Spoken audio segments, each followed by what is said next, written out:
السلام علیکم ورحمۃ اللہ وبرکاتہ۔ ناظرین حضرات، اللہ تبارک و تعالیٰ سے دعا ہے تمام کو خوش و آباد رکھے، تمام مسلمانوں کو حفظ و امان میں رکھے۔ کہ جیسا کہ ناظرین حضرات، یہ نفسا نفسی کا دور ہے اور نہ جانے یہ کیسا عالم ہے کہ ہم سبھی جانتے ہیں۔ یہاں تک کہ مسلمان کا ایمان بھی ختم ہو چکا ہے کہ بہت ہی کم لوگ ہیں جو ایمان پر چلتے ہیں۔ ناظرین حضرات، جیسا کہ سبھی جتنے حضرات ہیں جو امام بنے ہیں، جو مفتی بنے ہیں آج کے دور کے، جو یہ کہہ رہے ہیں کہ 22 تاریخ کو باہر نہ نکلیے، تو ایسا کرنا کیا درست ہے؟ ایسا نہیں ہے ناظرین حضرات کہ ہم اپنے اعمالوں کو جب جھانکیں گے نا تو ہمیں اپنی خود کی بربادی خود یہ نظر آئے گی۔ کیوں؟ کیونکہ ہم وقت پہ نماز نہیں پڑھتے، ہم وقت پہ قرآن نہیں پڑھتے، ہم وقت پر کوئی چیز عمل صحیح نہیں کر سکتے۔ کیا ہم سنت ادا کرتے ہیں؟ کیا ہم فرض ادا کرتے ہیں؟ ناظرین حضرت، پھر ہمارے ذہنوں میں یہ کیوں آتا ہے کہ آج 22 تاریخ ہے اور آج 6 دسمبر ہے؟ تو یہ کیوں ہمارے ذہنوں میں آتا ہے؟ بابری مسجد شہید کیا ہے، مانا، ہم جانتے ہیں، اس کا ہمیں تہہ دل سے افسوس ہے، لیکن ناظرین حضرات یہ یاد رکھیے وہ خدا کا گھر ہے، اور بے شک اللہ تبارک و تعالیٰ اپنے گھر کا فیصلہ خود کرتا ہے۔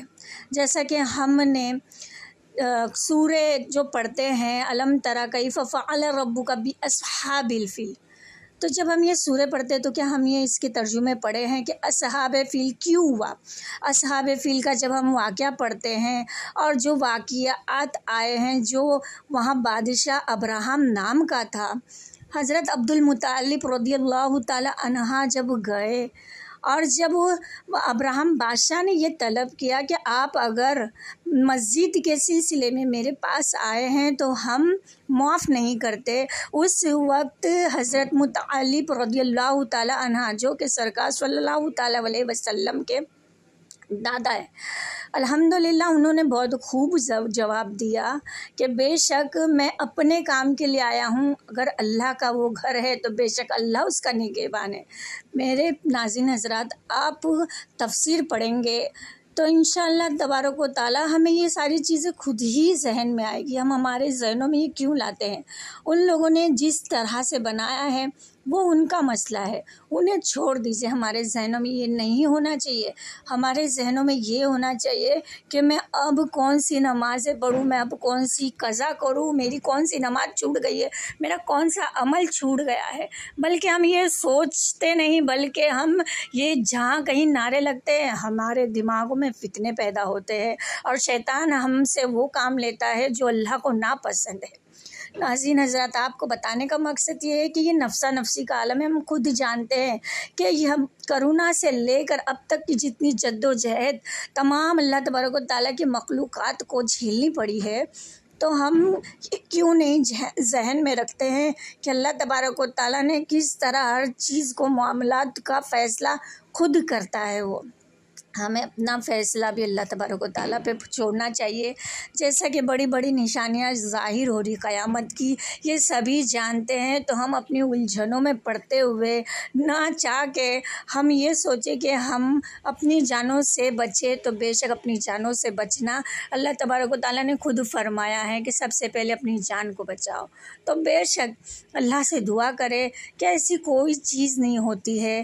رہا تو دیکھیے جو ان لوگ اپنا کام کر رہے ہیں انہیں اپنا کام کرنے دیجیے۔ ناظرین حضرات، ہمارا اسلام یہ نہیں کہتا ہے کہ کسی کے اسلام کو کچھ کہے، کسی کے دین، کسی کے بھی مذہب کو ہمیں بولنا رائٹ بنتا ہی نہیں۔ ناظرین حضرات، کہ ہم اگر اصحاب فیل کا واقعہ تفصیل سے پڑھ لیں گے تو انشاءاللہ کہ ہمارے ذہنوں میں یہ ساری چیزیں گھومتی ہیں۔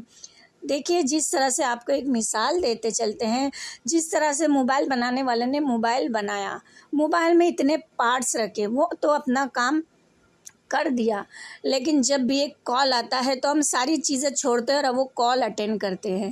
تو اسی طرح اللہ تبارک و تعالیٰ کا فیصلہ جب انشاءاللہ عز و جل ہوگا نا تو بہت خوب ہوگا۔ ناظرین حضرات، آپ بے فکر رہیے، بس اللہ تبارک و تعالیٰ سے دعا کرنی چاہیے کہ ہم اپنے ایمان کو یہاں سے سلامت لے کے جائیں، ہم فتنوں میں نہ گرے۔ فتنہ شیطان کا گھر ہے اور شیطان کے گھر سے ہمیں دور رہنا ہے۔ تو انشاءاللہ تبارک و تعالیٰ کے آپ تک کا یہ پیغام پہنچانے کا مقصد یہی ہے کہ اپنے حفظ و امان میں رہیے، اور ہو سکے تو دعائیں کریں، نماز پڑھیں، اپنے اعمال کا جائزہ لیں، کسی کے لیے کچھ بھی بدگمانی نہ کریں، کیونکہ ہم ہندوستان میں رہتے ہیں، یہاں سبھی قسم کے لوگ رہتے ہیں، تو ہمیں وہاں نظر انداز کرتے ہوئے رہنا چاہیے۔ اور انشاءاللہ تعالیٰ کہ ہمارے چینل کو سبسکرائب کیجیے، لائک کیجیے، شیئر کیجیے، اور ساری جانکاری انشاءاللہ آپ تک پہنچاتے رہیں گے۔ السلام علیکم ورحمۃ اللہ وبرکاتہ۔